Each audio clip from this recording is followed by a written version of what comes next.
Virgo, hi, welcome to your read for the second week of December. We're going to be looking at the tarot and your rising chart, and at the end of the read, I'll pull a oracle card for you. We are going to be looking at the energies today and what's going on with the Virgo for the rest of this week. The sun is in the fourth house for you, Virgo. That is Sagittarius. Your happiness is going to lay overseas.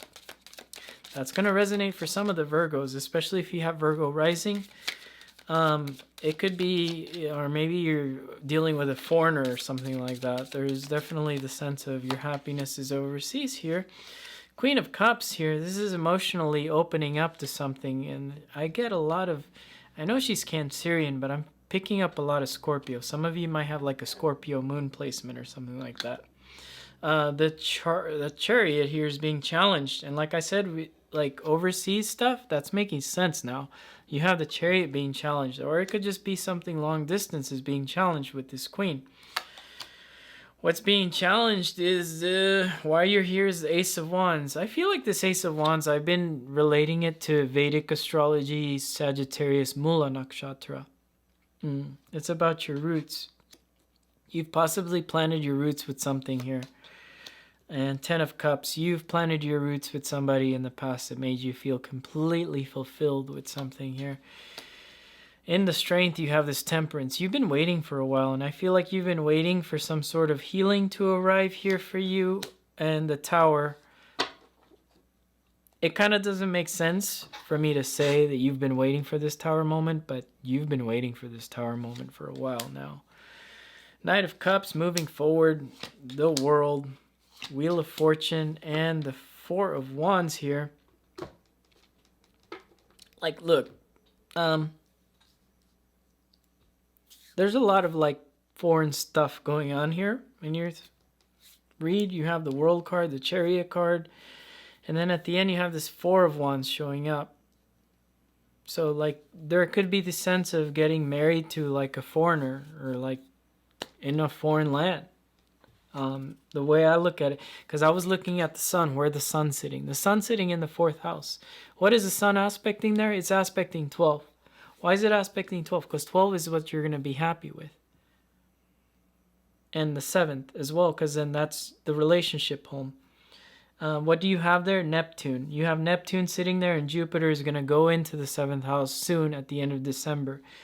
So you're probably saying, Joy, I don't have love. I don't have anything in love. Well, it's going to expand for you, your relationships, or relationship with the career as well. Seventh house could be your relationship with work partners as well. If those things are just kind of crumbling, I see that they just kind of need to crumble before Jupiter goes in and does his thing there. There's also a sense of truth. So like if there is somebody in your space that doesn't tell the truth now, and you know that, that's not going to work for you next year. You've had these eclipses this last year, and it's a sense of public and private life becoming opposites, right? So the private life is public. So like at work, if you're in the low, you're just trying to keep there and do your little perfect little work, and you're trying to be quiet and not get noticed, you're going to get noticed. And if it's the opposite, where you're trying to get noticed, you don't get noticed. I feel like whatever here, if someone's trying to hide something from you now, I feel like it's going to get exposed here. The problem is you probably won't find out. You probably won't know it'll get exposed until Aries season. Aries, why? Because the sun will be aspecting 8th. It'll be in the 8th house for you. So I think that's when you'll find out these things about truth. But I feel like your intuition's kind of opening up to that there is some sort of truth here and some sort of tower. Now what the universe wants you to know is you need to move forward with your emotions to where you feel you need to put emotions into. With the liar or with the truth teller. If the truth teller's not there, they will be there. And here's the World card.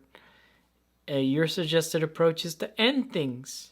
End things to show up like the Tower moment. Or if there's a connection you have overseas, I feel that's very viable. Some of you, leave in the comments if you have a connection overseas. I'd be very curious to see if this way that I look at the sun, just specifically in the chart here, if that brings you some sort of expansion for your love life next year. What was going on between mid-June of last year to the end of July? What was going on there for you? If it was balanced and there was something happy there for you, I see that in 2022, that is going to repeat. That was like a preview season of 2021, what happened between June and July, of what's going to happen here in 2022 with this energy here. This is a strange read because I don't see any kind of like, I don't see anything like negative, but I see that there is distance and there is waiting and there is a sense of you trying to change seasons here. Let's see what's going on here with you, Virgo. Let's pull an oracle card.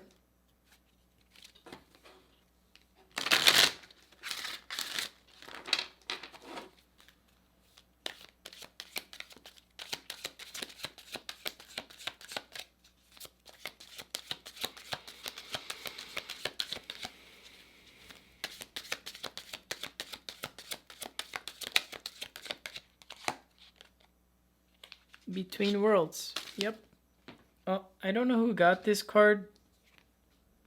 I think it was it the Saggy? You may be dealing with a Saggy Moon or Saggy Sun. Oh, you also have the Temperance card here. Yeah, you may be dealing with a Saggy. Between Worlds. So like, yeah, there's a sense of there's something long distance in this read. So this read might be very specific. Virgo, you win the read again this week. I'm sorry.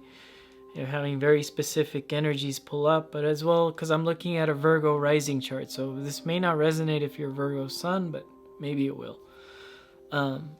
There's a deep sense of there's something changing. And isn't that funny? Because the way I pull this card out, Between Worlds, you have the Tower on this side, and on this side you have Ten of Cups.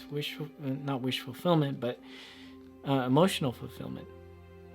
You have that, and it's kind of reflecting what's going on here in the Oracle card for you here, Virgo. Look at that.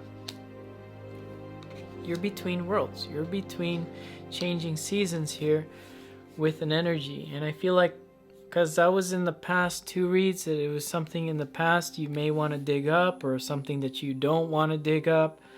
However that resonates for you, I feel like whatever it is that you planted your roots in June and July, you realize that that was actually good or bad. I don't know. It's going to resonate differently for everybody. I feel like for the majority of you, it's going to be bad.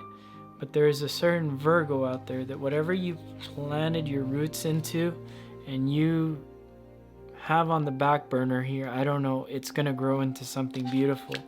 Some of you, it's going to grow into that Tower moment. But the cool thing with the Tower is that you get the Star card. And when I think of Star card, I think of Hermit holding the little star in his little lantern, and that's you, Virgo. So I have a good feeling about this read for some of you, and for some of you I have a good feeling regardless of the Tower moment here, because it's going to bring you something that's better. Because when Jupiter goes into Pisces, it's about truth and finding the truth in a relationship that's going to last you a long time. Okay, Virgos, so I will catch you guys again next week. Bye, Virgo.